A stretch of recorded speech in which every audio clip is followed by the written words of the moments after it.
Bharuch court bar council of ગુજરાતની ચૂંટણી માટે મતદાન યોજાયું.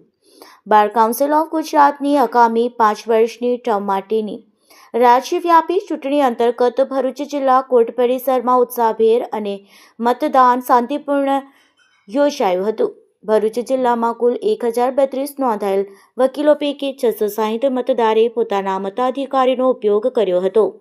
સવારે 10:30 થી સાંજે 5 વાગ્યા સુધી ચાલેલી આ પ્રક્રિયામાં વકીલોએ પસંદગીના ઉમેદવારોને પ્રાધાન્ય ક્રમ આપી મતદાન કર્યું હતું.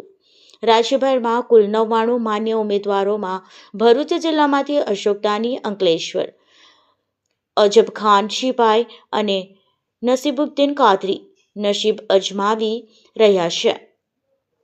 સમગ્ર પ્રક્રિયામાં સંચાલન મુખ્ય ચૂંટણી કમિશનર સન્મુખ એસ રાણા અને તેમની સહાયક ટીમ દ્વારા કરવામાં આવ્યું હતું.